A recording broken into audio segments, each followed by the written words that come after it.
back, being pretty aggressive, and it seems like it's been working out. Didn't even mark it, just came in. Out of nowhere. Gosh, the trout just fight so hard.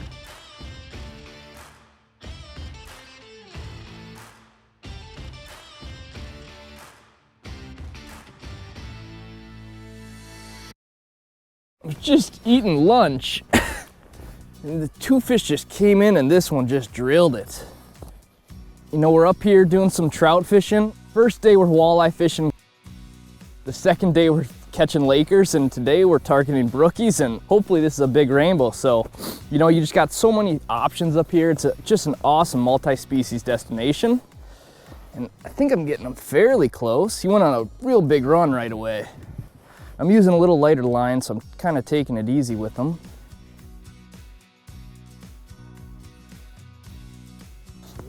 Yeah, we're taking it easy. We got the barbless, so I'm not gonna horse them. What did she bite on? Little, I think it was a VMC Mongo jig paired with a Northland skeleton minnow in a green color.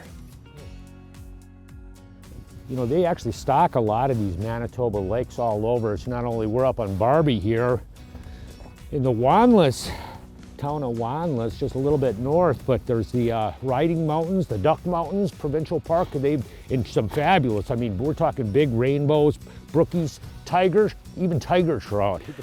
Fingers crossed we can get them up. Well, she is. Oh, there, you got, oh, right there. Oh, you got her hooked good. She snouted. Oh, you're in the hole. Oh yeah, nice brookie. There we go. Thank you for the assist.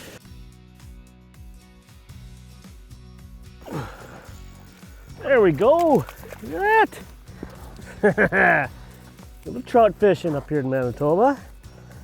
Went some lake trout yesterday. We're going after brookies and rainbows today. Actually cammering around, jumping around spots looking to find them first, and then Jake had found a couple on the camera, so we drilled a bunch of holes, and these things just roam around and just trying to figure out what they want. Super pretty.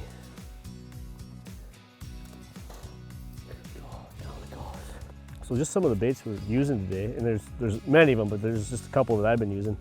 Just a little tungsten jig with a little plastic. They've been coming in on that. I actually missed a couple on that one. I switched to this leech flutter spoon. You know, it's just time and time again, it's just amazing to me how that little bit of hair, whether it be on a crankbait or a spoon or whatever, is just like magic. You don't even need bait, live bait or any kind of bait on that with that hair. It just gives it that perfect little dancing. We obviously use hair on crankbaits for muskies and pike and bass and whatever else, but even through the ice, that little bit of hair on a spoon or a jig is really deadly. And you're not using any live bait for that either, so it just gives that perfect little dance in the water. And these leech flutter spoons, it's more of a flutter, so it's when you're jigging it, it's actually fluttering out of the hole, so they really love that little bit of action. Already got him in the hole. Another brookie. Boy, it really just schools of brookies cruising through.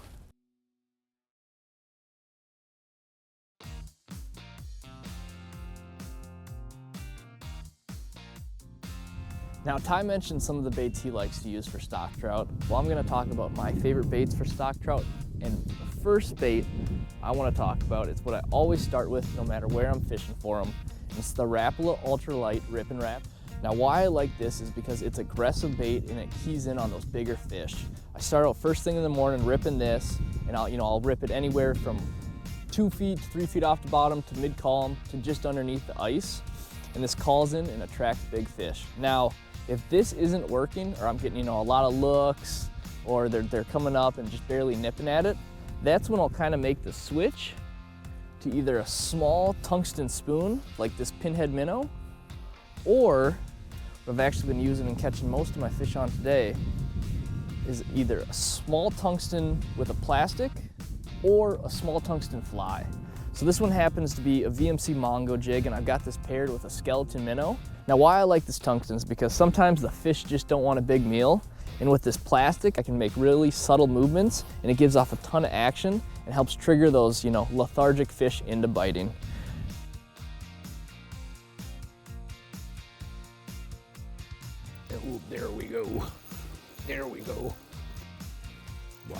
There's a pretty one. Rainbow trout. It's my first rainbow. Wow, he's looking sort of going backward. Come here, buddy. There we go. And we're using barbless so you can pop the bait out, the hook out quick. And she goes back down the drink.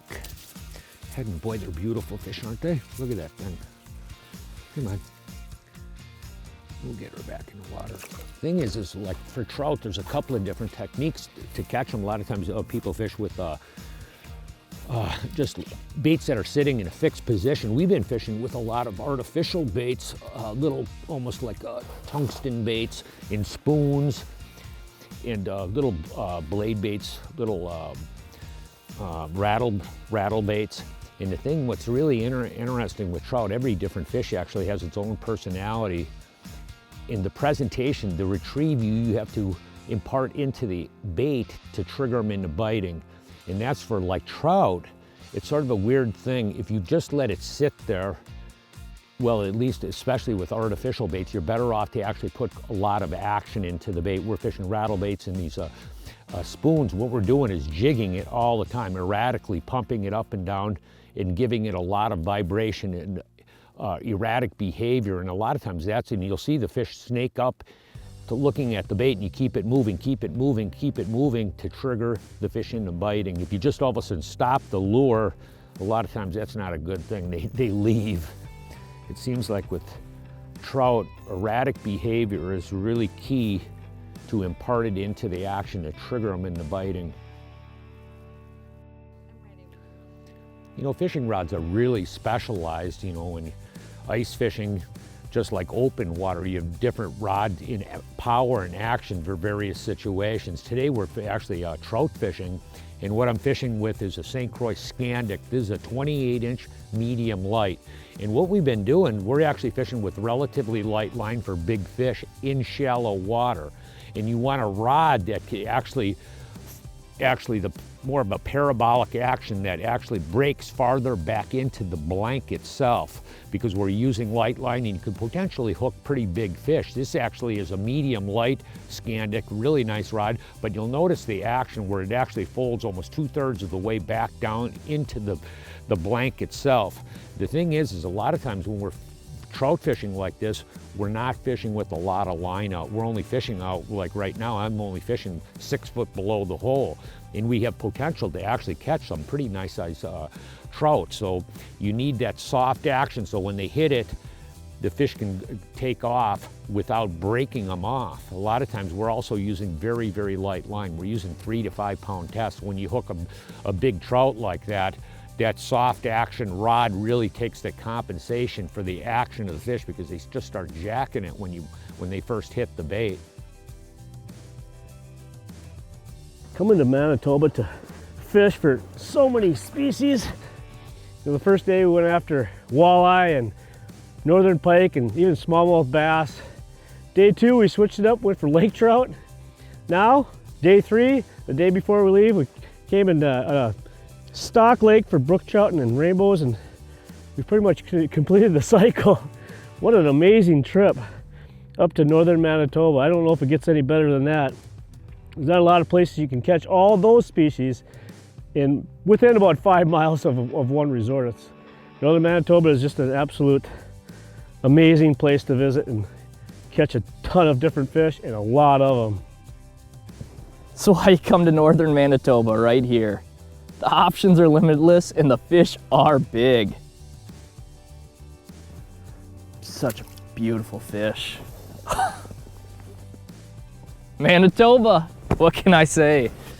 It's just awesome up here.